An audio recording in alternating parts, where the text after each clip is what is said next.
Unit 5, Lesson 9, Materials and Methods of Wall Painting.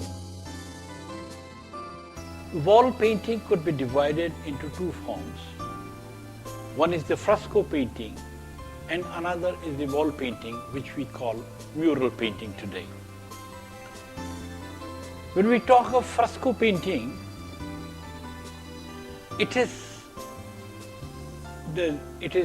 emerged from the word fresh. Fresh, when the wall is very fresh, when we have just prepared the plaster of the wall, then when it is fresh, the wall is being painted with the pigment, which does not have gum as a binder. No, you don't mix any gum with the pigment. You directly paint with the mineral colors, earth colors, and the color penetrates into the wall because it is wet. Since it is wet, the color goes inside and makes a thick layer of the pigment. So after it dries, it becomes very strong and it does not fade within the short period of time. It goes for a longer period. So fresco has been very common in India, as well as fresco was very common in the Italy also, in the Western world.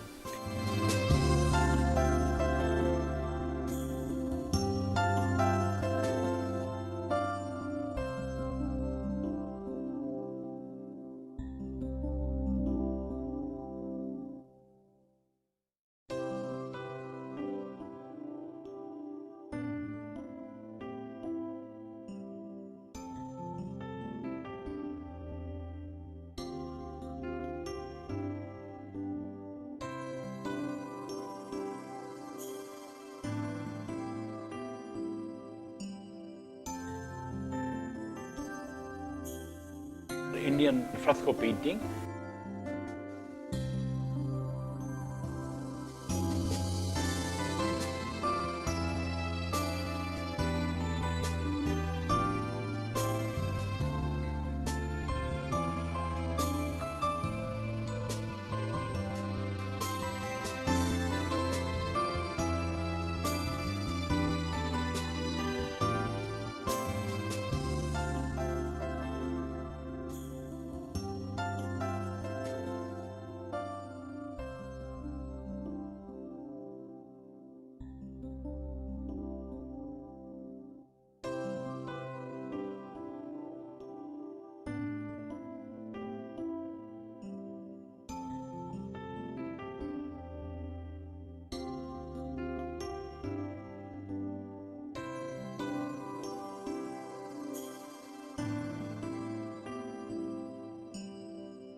In Italy, there were two kinds of frescoes. One was stucco, another was buono.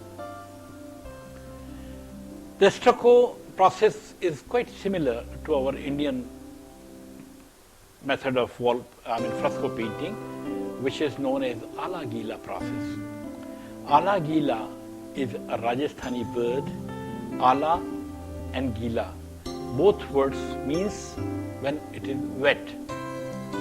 So ala gila process is just similar to the stucco of the Italian fresco painting. Now, how we do it? There is lime,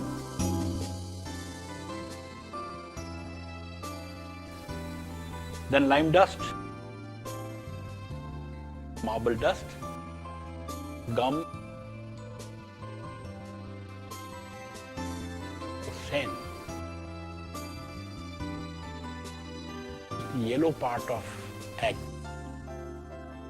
the natural colors or natural dyes. we have natural dyes like Neil. Now, Neil was grown in Afghanistan or in the distant part of Persia, etc. So it was imported from that side, it came. So is the mercury oxide, the sindoor, that has been borrowed from the other areas of Persia, etc. But in major, we have been using the burnt sienna color, which is red oxide. We have been using khadiya, which is white gypsum. Then we have been using black, the kajal, the black powder. Out of burning the lamps, we prepare this black color. Similarly, we use yellow color, yellow oxide. Then there are few processes of preparing few colors also. For example, there is one yellow, chrome yellow color, which is known as pyawdi. Now, there is a very long process of preparing pyawdi. A cow is fed with mango leaves when, in the March and end of March, in the beginning of March, we have the new leaves on the mango leaves. These new leaves are being picked up and it is being fed to the cow. And they put a layer of yellow clay on a cloth, and this cloth is being put on a pot. And the urine of the cow is being taken next day onto it, and it passes through yellow clay into the pot. And that pot later on is that urine is being boiled, and they boil it to the extent that it turns into a solid, and then it is left to dry. That is the pyawdi process.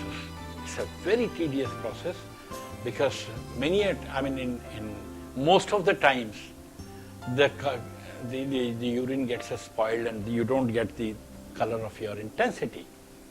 But there were masters who did it. You see, in mineral colors, then we have one kind of colors, mineral colors, we have red oxide, yellow oxide, etc., and gypsum, etc. But then we have stone colors also. There are 6-7 kinds of stones through which we get red, we get green, we get yellow. So these stones are equally important. This color is a stone color which is known as Mudra Siddhi. It gives a tone of almost near yellow ochre, mainly used in the faces and hands of the human figures. This is, in English we call this a stone mention stone, but in Hindi we call it Narangi Bhata. This is again a very hard stone which is being rubbed on the ground with little drops of water, and when the color dries, it is ready to use. This is a Singraf stone, and artists call it Hinglu.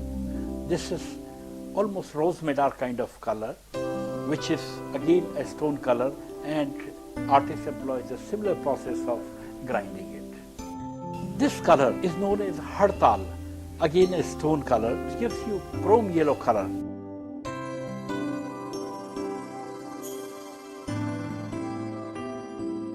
This is gypsum, known as khadiya here, used for the white tone, but this is comparatively softer color.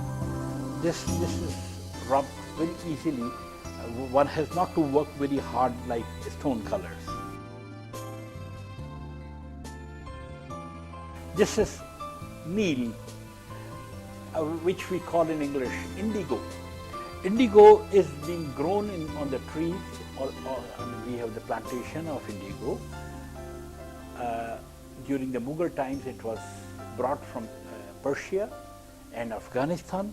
Nowadays, it is quite much available even in the town because it is being used in medicines as well. This gives us very close to the Persian color, Persian blue. If your color is very strong in saturation, then you can mix this particular stone color. This is known as rasod. Rasod is being blended with the water after rubbing it, and then it could be applied on the painting to dull the colors, to reduce the hue of the color. And there is a very, very tedious process of preparing these stone colors. You take the stone, rub it on the stone for a few days, and the liquid that passes there, and it is a very slow process. You have to rub it very slowly, you can't make hurry. Stone is really hard, and you go on rubbing it with few drops of water, and then the liquid passes. Then you have to dry it. Then again you have to rub it with another stone. Then you filter it a few times, and the color is prepared. So that is the process of preparing the stone colors. Then there are tools. You have agate stone, which is known as hakiki stone, and the color pigments which we require. Sometimes we do use tracing paper also to trace our drawings, to transfer our drawings to the wall. Now how it is done? On a normal wall, we apply a plaster of lime into 1:3 proportion. 3 is the marble dust and 1 is the lime.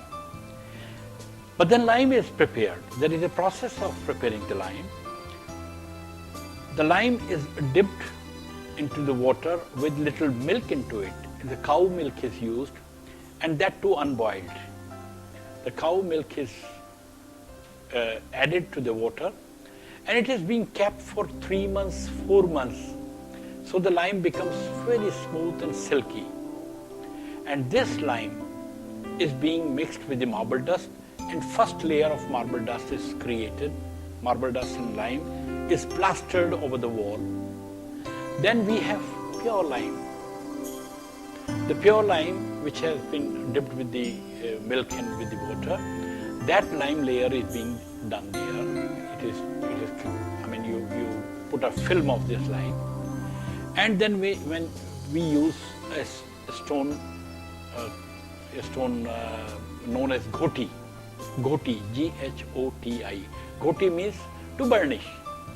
This is a very polished stone, and with this polished stone we just rub the entire wall with very delicately all over the wall. And after rubbing it, we transfer our drawing through a tracing paper on a drawing. If it is very big, then we put the nails into the drawings, and when we pass the nails, there are pinholes, and through these pinholes we just put in a cloth. We take the charcoal or the iron oxide powder, and we just push it on entire paper, and the drawing is this way transferred to the wall. After removing this tracing paper, we just use the brush and create the drawing and start filling the colors. But mind it, in a day, we prepare only that much of wall which we can finish from the time of filling the colors till the end, that we finish it after filling up all the colors, finishing the painting. Then we have to again rub it with the agate stone or with that marble stone which is highly polished. We have to again rub it, and at the end we have to apply a coconut oil onto it. After applying coconut oil to it, you cannot do any paint.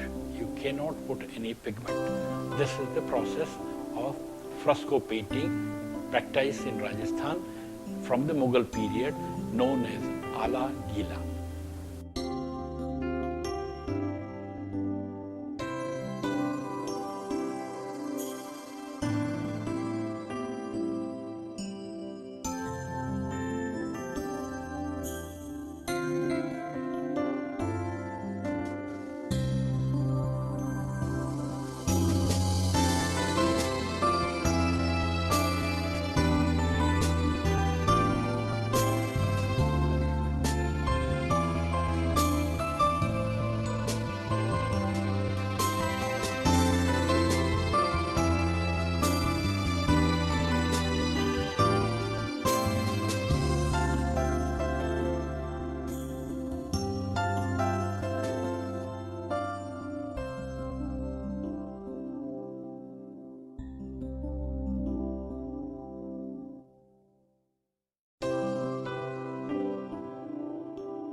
tempera painting.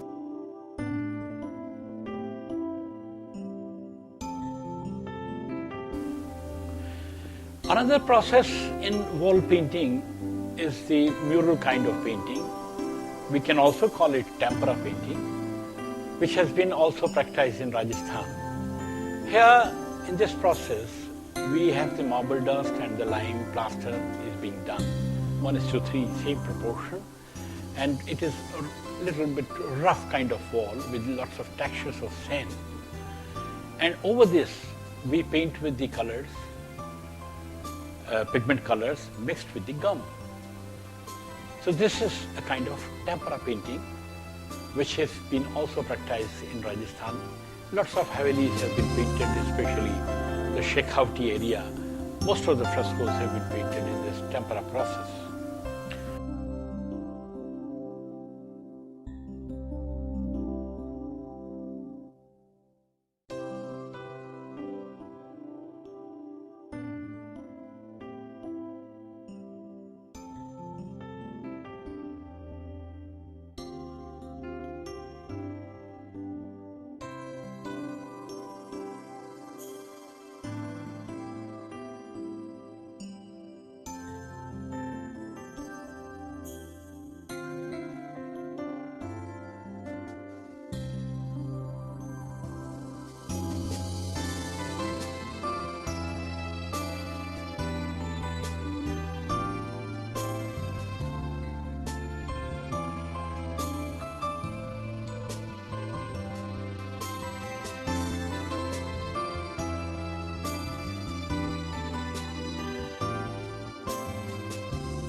The egg tempera process.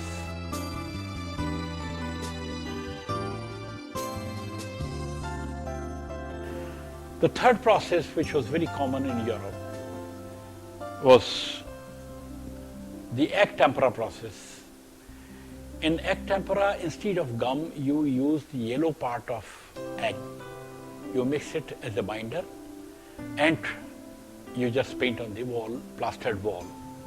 It also stays for much longer period in comparison to our tempera painting.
fresco and stucco paintings have the long life, that have the very, very long life.